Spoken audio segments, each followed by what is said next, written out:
Story 17. Is this enough for me? No, no, no. I said gluten-free bread. I've made my food preferences very clear from day one, and honestly, I am running out of patience. One more fuck-up, and you and all the kitchen staff are fired, screamed the wealthy middle-aged woman, throwing the non-gluten-free bread over the side of the yacht. I'm so sorry, ma'am. It won't happen again, the waiter apologized.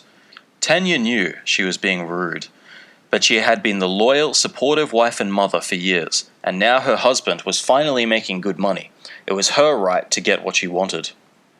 But was this what she wanted? When she had been younger, she hadn't relied on anyone, and had dreamed of being an actress. But she had given up on her dreams and married for comfort, stability, the chance of future money.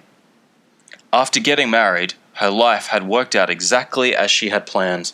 2 successful children in university, large house, boats, cars, jewelry, everything she could ever want. She would be happy if only she could get rid of the inconvenient thoughts that would not stop bothering her.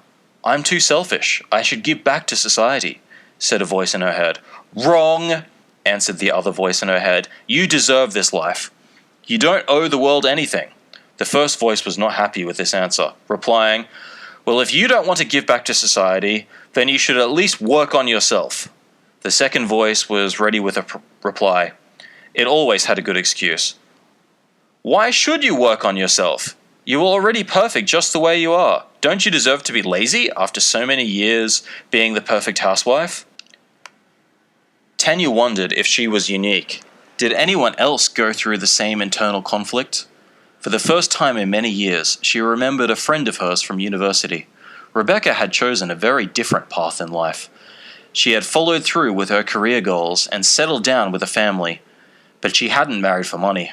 Rebecca had married a poor idiot who worked at a supermarket. Perhaps that was just jealousy speaking. Rebecca's husband had been a lovely man, unlike her self-centered and boring, but wealthy husband. They had lost touch many years ago. It was time to send her an email and get back in touch. Was it rude to brag about her wealth? It would feel good to brag, but that wasn't a good way to begin a conversation after 10 years of no contact. So how was the family? No, that wasn't good either. Tanya tried to imagine her friend's life. She would wake up every morning next to someone she liked, possibly even loved. She took her kids to school in a second-hand car. Yuck! And drove to a job where she needed to work for money to pay for a small 3-bedroom apartment. But maybe she had friends at work, pride in her job, and self-respect. Tanya had always thought she had won the game of life, that her friend had been an idiot to keep working, to marry for love, but now she was beginning to question herself. The email was very brief and read, "Are you happy?"